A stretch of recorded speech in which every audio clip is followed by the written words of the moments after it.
Metre के बारे में जाने थे, पदार्थ के बारे में। कोई वस्तु जो स्थान घेरे और जिसमें द्रव्यमान हो हम उसे पदार्थ बोलते हैं। और एग्जाम्पल के तौर पे दुनिया का कोई भी चीज जो दिखाई दे या ना दिखाई दे, सबका सब क्या है? पदार्थ है, मेटर है। Anything which occupy space and possess some mass is called matter. कोई भी वस्तु जो स्थान घेरे और जिसमें कुछ द्रव्यमान हो उसे हम क्या बोलेंगे? पदार्थ बोलेंगे। पदार्थ, मीटर। फिर इसका क्लासिफिकेशन भी जाने थे 11th में। तो पदार्थ को दो अलग अलग गुणों के आधार पे बांटा गया है, एक भौतिक गुण के आधार पे और एक रासायनिक गुण के आधार पे। On the basis of physical properties and on the basis of chemical property. मतलब मीटर का जो क्लासिफिकेशन होगा वो दो तरीके से, एक फिजिकल क्लासिफिकेशन और एक केमिकल क्लासिफिकेशन। एक फिजिकल और दूसरा क्या? Chemical classification. फिर फिजिकल प्रॉपर्टीज के आधार पर या फिजिकल क्लासिफिकेशन में पदार्थ को तीन भागों में बांटा गया है।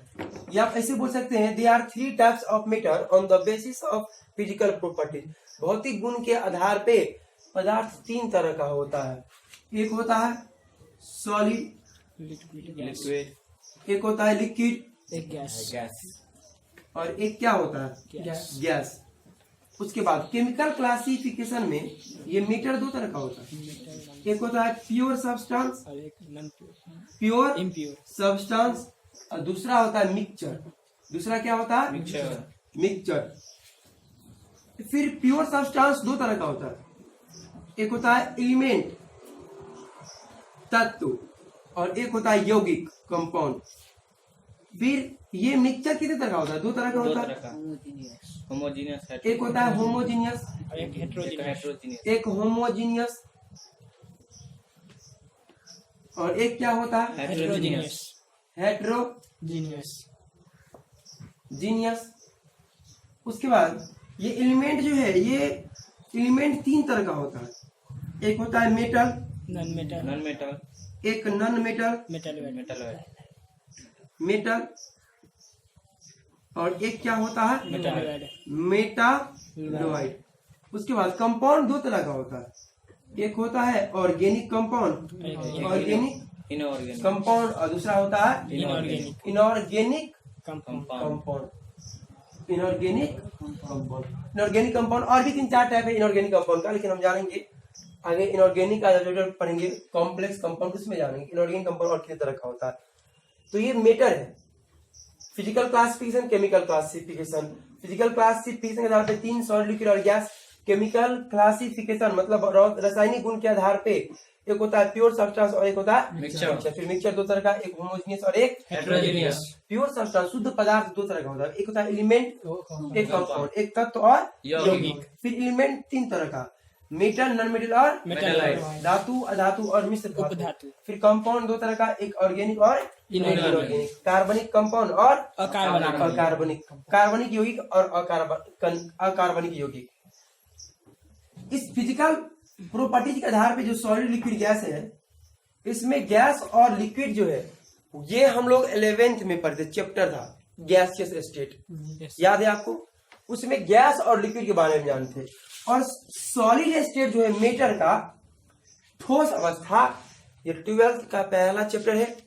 और बोर्ड में 5 नंबर पूछेगा, यहाँ से 4 नंबर 5 नंबर पूछता ही है, और मैक्सिमम ऑब्जेक्टिव बनता है। यहाँ से ऑब्जेक्टिव क्वेश्चन ज्यादा बनता है सॉलिड स्टेट से, बहुत सारा ऑब्जेक्टिव बनेगा और आसानी से याद भी हो जाएगा। सिंपल ऑब्जेक्टिव सब याद भी हो जाएगा आसानी से। इस सॉलिड स्टेट में न्यूमेरिकल का फॉर्मेशन बहुत कम होता है, स्ट्रिक्ट टाइप है, मतलब ज्यादा डिफिनीशन रहेगा, ऑब्जेक्टिव पॉइंट रहेगा और डिफिनीशन, न्यूमेरिकल का फॉर्मेशन बहुत कम होता है। तो इसका सॉलिड, लिक्विड स्टेट और गैस स्टेट में तो पढ़ लिए थे हम लोग, लेकिन अब सॉलिड स्टेट के बारे में जानेंगे, ठोस अवस्था के बारे में। सॉलिड, लिक्विड और गैस तीनों में एक सिंपल सा डिफरेंस है जो हम लोग 9th से याद करते हुए आते हैं कि ठोस का आकार और आयतन दोनों डिफिनिट होता है, निश्चित होता है। जैसे ये ठोस है, अगर यहां पे इसको रख दे, यही तापमान रहे तो इसका आकार बदलेगा क्या? बेलनाकार है ये, सिलिंड्रिकल है ये, तो इसका आकार सिलिंड्रिकल यहाँ पे भी है, मेरे हाथ में भी ऐसे ही है जैसे यहाँ पे रखा है वैसा। इसका आकार बदला क्या? इसका आकार बदलने वाला नहीं। अगर इसका पोजीशन चेंज कर दे तो इसका शेप जो था, आकार, वो नहीं बदला, वैसा ही है। और जितना जगह अभी यहाँ पे छेक रहा है हवा में, उतना ही जगह यहाँ पे भी छेकेगा। बदला क्या? तो जितना जगह छेकता है कोई भी वस्तु, हम उसे उसका आयतन बोलते हैं। क्या बोलते हैं? उसका आयतन। तो सॉलिड का शेप, आकार और आयतन दोनों निश्चित होता है, जगह बदलने से ये बदलने वाला नहीं।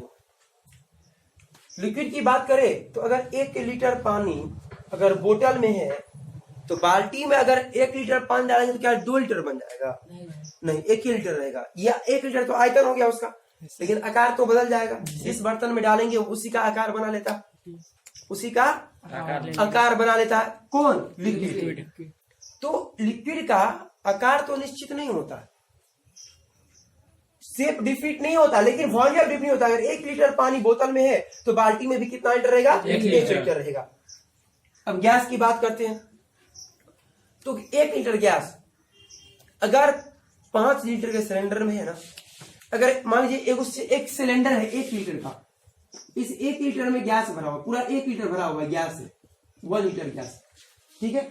तो वॉल्यूम कितना हो गया? 1 लीटर। और अभी इस 1 लीटर गैस का शेप किसके बराबर होगा? 1 लीटर सिलेंडर के शेप के बराबर होगा। अब इसी 1 लीटर गैस को यदि 20 लीटर सिलेंडर में डाल देंगे तो ये पूरे 20 लीटर सिलेंडर में भर जाएगा। 20 लीटर सिलेंडर रहेगा, पूरे 20 लीटर के सिलेंडर में भर जाएगा। तो जब 20 लीटर के सिलेंडर में भर जाएगा तो इसका आयतन कितना हो जाएगा? 20 लीटर में हो जाएगा।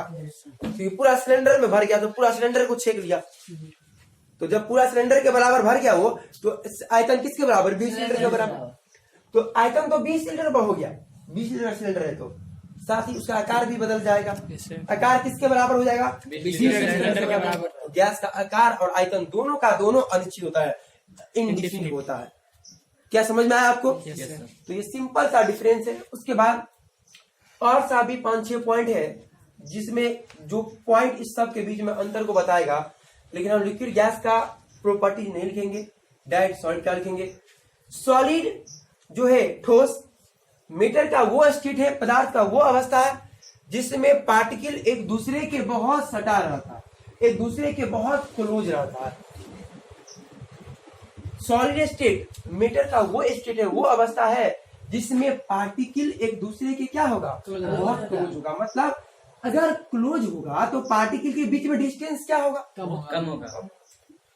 तो it is that state of matter in which particle are closely held, एक दूसरे से बंधा रहेगा, and having short intermolecular force, intermolecular distance, molecule के बीच में डिस्टेंस क्या होगा? बहुत छोटा होगा, बहुत कम होगा। तो इसको उतारिए आप, फिर आगे आपको सॉलिड का प्रॉपर्टीज बताते 4-5। आपका पहला चैप्टर है ये, लेकिन हम लोग पहले सॉल्यूशन चैप्टर पढ़े। तो अभी हम लोग सॉलिड स्टेट के बारे में जानते हैं कि मैटर का क्लासिफिकेशन जब करेंगे भौतिक गुणों के आधार पे, तो सॉलिड, लिक्विड और गैस 3 स्टेट है मैटर का, पदार्थ का, जिसमें सॉलिड स्टेट मैटर का वो स्टेट है, वो अवस्था है जिसमें पार्टिकल जो होगा, पार्टिकल समझ में आता है? एटम मॉलिक्यूल जो समझिए, या आयन समझिए, एटम मॉलिक्यूल आयन। पार्टिकल जो है वो एक दूसरे के काफी क्लोज होता है, क्लोजली पैक्ड, एक दूसरे से काफी क्लोज रहता है, एंड हेल्ड टुगेदर, और एक दूसरे से, हेल्ड टुगेदर का मतलब एक दूसरे से जुड़ा होना, होल्ड का मतलब क्या? तो पकड़ना है ना। Held together by strong intermolecular force of attraction, और पार्टिकल एक दूसरे को मजबूत अंतराणविक बल से पकड़ के रखता है ठोस अवस्था में। जैसे ठोस का एग्जाम्पल बोलेंगे तो आपको जितना भी चीज दिखाई दे रहा है सब ठोस है। ये मार्कर ठोस है, ये बोर्ड ठोस है, ईट दिख रहा है वो ठोस है। तो सॉलिड स्टेट में पार्टिकल एक दूसरे के काफी क्लोज होगा और अंतर आणविक बल भी क्या होगा? काफी मजबूत होगा। तो अगर अंतर आणविक बल पार्टिकल के बीच में अगर अधिक हो जाए तो पार्टिकल एक दूसरे के करीब होगा तो पार्टिकल के बीच में डिस्टेंस क्या होगा? बहुत कम होगा। प्रॉपर्टीज में लिखे हैं, सबसे पहले अभी बताया था आपको कि सॉलिड का शेप और वॉल्यूम दोनों का दोनों क्या होता है? डिफिनिट होता है। दोनों का दोनों क्या होता है? डिफिनिट। अगर इसका पोजीशन, सॉलिड का पोजीशन चेंज कर देंगे एक ही टेम्परेचर पे, एक ही तापमान पे, तो उसका आकार भी नहीं बदलेगा और आयतन भी नहीं बदलेगा। पहला प्रॉपर्टीज गुण हो गया। दूसरा चीज अभी से इसी में जाने हम कि इंटरमॉलिक्यूलर फोर्स क्या होता है? स्ट्रॉन्ग, मजबूत। अंतराण्विक बल काफी मजबूत होता है। अगर अंतराण्विक बल मजबूत होगा तो इंटरमॉलिक्यूलर डिस्टेंस क्या होगा? तो इंटरमॉलिक्यूलर डिस्टेंस जो होता है, इंटरमॉलिक्यूलर डिस्टेंस का मतलब हुआ पार्टिकल के बीच में दूरी, मॉलिक्यूल के बीच में दूरी, वो क्या होगा? शॉर्ट, छोटा होगा। उसके बाद डेंसिटी बराबर क्या लिखते हैं हम लोग? मास बाय वॉल्यूम ना लिखते हैं।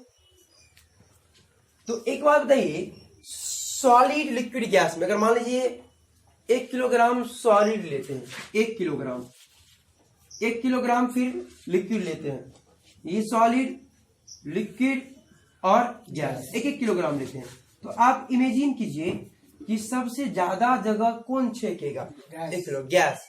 उसके बाद मतलब 1 किलोग्राम सॉलिड सबसे कम जगह छेकेगा, सॉलिड।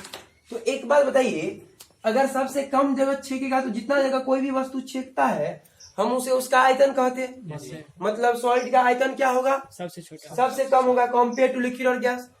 तो अगर वॉल्यूम, अगर आयतन छोटा हो मतलब वॉल्यूम छोटा होगा, लेकिन मास तो वही है, सेम है सबका, 1 किलोग्राम। तो डेंसिटी बराबर मास बाय वॉल्यूम। नीचे वाला वैल्यू अगर छोटा होगा, वॉल्यूम सॉलिड का छोटा होगा, तो ये पूरा वैल्यू तो ज्यादा होगा, मास बाय वॉल्यूम। तो मास बाय वॉल्यूम क्या होता है? डेंसिटी ना, होता है कि नहीं? तो सॉलिड का डेंसिटी जो होता है ना वो हाई ज्यादा होगा। सॉलिड का डेंसिटी क्या होता है? High density. समझ में आया? अब किसी को समझा सकते हैं क्यों डेंसिटी का ज्यादा होगा सॉलिड का? क्योंकि उसका वॉल्यूम क्या होता है? कम। वॉल्यूम कम तो डेंसिटी क्या होगा? ज्यादा। उसके बाद अगर सॉलिड को आप कंप्रेस करना चाहे, दबाना चाहे, तो क्या आप उसको दबा सकते हैं क्या? इसलिए नहीं दबा सकते हैं, बहुत बहुत कम, नगण्य, नेग्लिजिबल कंप्रेसिबल होता है, दबावशील होता है। क्योंकि पार्टिकल के बीच में तो दूरी बहुत कम रहता है। पार्टिकल के बीच में क्या होता है? दूरी कम, बहुत कम। अंतराण्विक बल पहले से बहुत मजबूत रहता है। तो आप अगर चाहे दबाव डाल करके मॉलिक्यूल्स को और करीब ला सके तो पॉसिबल है क्या? क्योंकि पार्टिकल तो पहले से क्लोज है, एक दूसरे से सटा हुआ है। तो अगर आप उस पर प्रेशर लगाते हैं, कंप्रेस करना, दबाना चाहते हैं, तो सॉलिड कंप्रेस ज्यादा नहीं होता है, क्योंकि पार्टिकल के बीच में दूरी क्या होता है? बहुत कम। तो ये सॉलिड जो है, इट वर्ड किसके लिए यूज करते हैं हम? सॉलिड के लिए। किसके लिए? सॉलिड। इसका मतलब solid, it is very less compressible. ठोस जो होता है बहुत कम दबावशील होता है। ठोस क्या होता है? बहुत कम दबावशील। समझ में आपको? तो अभी हम लोग सॉलिड का प्रॉपर्टी जाने, और फिर अब हम लोग सॉलिड, यहां से हमारा बोर्ड का क्वेश्चन बनना चालू होता है। सॉलिड स्टेट जो है मैटर का, पदार्थ का, उसका टाइप्स जानेंगे, और फिर टाइप्स में उसका प्रॉपर्टी जानेंगे टाइप्स का। तो इसको उतार लिया जैसे